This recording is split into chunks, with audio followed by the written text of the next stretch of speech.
You know, customer service and customer retention is the #1 mantra. Everybody talks about getting new customers, but customer retention, if you get to the very top and you're talking to CFOs and controllers, that's where they're interested if you can keep your customers. That leads us to the discussion about customer service. It's going through an enormous transformation, that whole concept. And today I'm going to introduce you to a good friend of mine. He's right in the middle of this. He's in the vortex, as we say, of this whole process of trying to hold on to customers and keep them happy, keep them obviously contributing to the bottom line. I want you to please welcome a speaker, an author, and a good friend of WowBiz, by the way, Mr. Andy Greenberg, ladies and gentlemen, right here.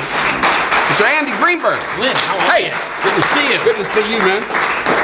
We have started this season. We've done 4 or 5 shows, and we haven't seen you yet. And honestly, I don't feel like it's really WowBiz without you, buddy. Well, thank you for asking me back. I've been traveling a lot. Yes. Let's talk about customer service. Let's talk about some of the things you want to talk about. Well, you know, first of all, the word, if you go to customer service conventions or you talk to executives in that industry, the word that they keep throwing out there is customer engagement. Right. All right. We want to engage our customers, etc. Right.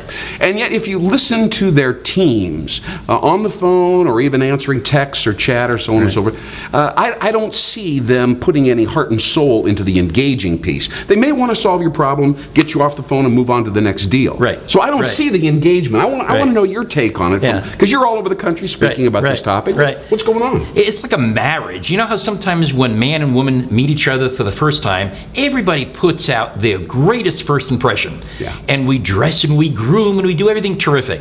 Then we start dating, then we get married. And then 6 months later, we turn into who we really are. We're on the couch, we're drinking, and we lose sight of the fact getting that fat, we went right? after something, getting fat. Yeah. Watching old sitcoms. Right. Yeah. And that's the problem with customer engagement. The minute somebody signs on the bottom line, we say, okay, it's all over. I'm done. Yes. I'm not courting you anymore. Yeah. Customer engagement says we have to continue to court our customers. We have to keep in touch with them. We have to understand what's changing about them. We have to change with them. Just like in a marriage, because one of the problems is when people don't change together, they separate. Yes. And that's the same thing in business. And we continuously have to talk to our customers, make them feel wanted, make them feel accepted, and make them feel, #1, important. Yeah, make them feel like the heroes. They are the beginning and the middle and the end of the whole deal. Yes. You know, it's interesting. You mentioned a couple key points. You know, when you buy a product, you form a relationship with the brand. Right. All right. And most brands, if they're successful, do something more than just transactional. You know, they do something more than a simple we solved this or that problem. Right. They surround a good brand has emotion associated with it. Yes. Obviously, Nike, Just Do It is a great example of that. Right. But as you just said, the customer service people, I don't think they could tell you what the brand attributes or what the brand really stands for. Right. So they don't know how to reinforce those particular qualities when they're actually communicating with the end customer. Yeah. What's going on there? I mean, why don't you go make a fortune telling people how to weave brand values into the customer service equation? We have to remember what a brand is. A brand is a promise of delivery. Yeah. Now, delivery means an outcome. Now, when we buy something, we don't buy it just for the sake of saying, hey, I bought it. We bought it for an outcome. So customer service says, when you have purchased this product, follow through on it.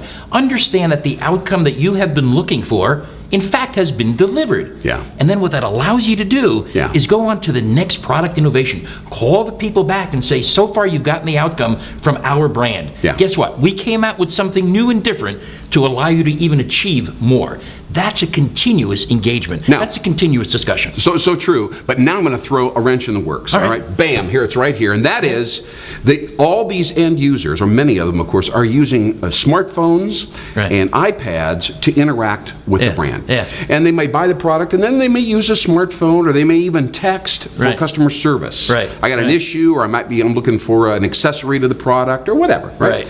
And these people, and I'm talking about myself, as well as lots of young folks we've got in the audience right here, the Creighton students, are not terribly loyal. In other words, it's like, do you have this? No? Bye, I'm out of here. Right. So there's less and less loyalty because of the ease of moving away from the brand. If they don't have it, they don't have the accessory to my iPad, forget them. I'm going to go over here right now, and I'm going to buy it, bam, done, and I'm off. Right. So this is a huge issue. How do you engage those people? How do you get them to be zealots or missionaries for your brand? The first thing, and this is going to be so controversial, drop text messaging, drop Facebook, drop all Oh that, my okay? Because we need to learn how to talk to each other. If life was so simple that when you go to your classroom, all the professor has to do in the beginning is give you a book, you don't need anybody to talk to you, you don't need anybody to reinforce it, to give you that emotional connection to the subject.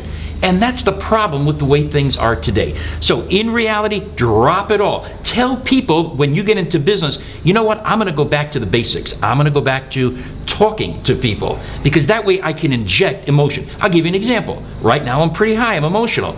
But what would happen if I would deliver my message in a very boring manner where I don't have any passion about what I'm talking about? Yes. I'm going to turn you off, the audience, and you know what? You'll never bring me back. But the emotion that you project when you talk to someone, Yes. as a customer of yours, they feel it. And it goes back to dating, the same thing. You're always dating your customer. You're always courting your customer. You can't do that by message. You simply can't. You can do it one-on-one. So the first lesson today, and I know people are going to fight me on it, and that's okay. That's what controversy is about.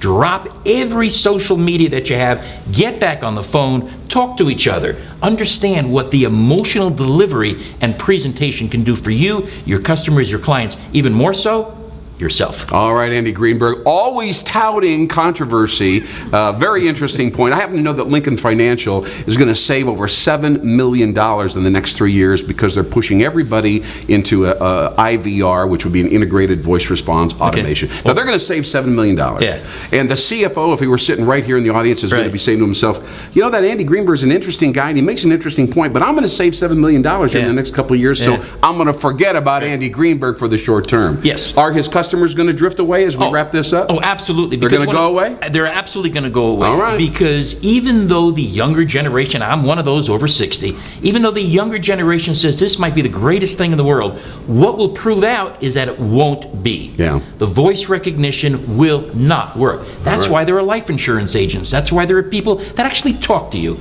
about what you want to buy. All right. So he's going to be in trouble, and I look forward to somebody buying that company in a disaster sale. All right, you come to Wild Biz for a differentiated point. How about a round of applause for Mr. Greenberg? Thank you. Join the media revolution right here. Thanks for watching us here at Wild Biz Weekly with Creighton business students. We'll be right back. Thanks so much. I'm Len Hinderaker. Bye-bye.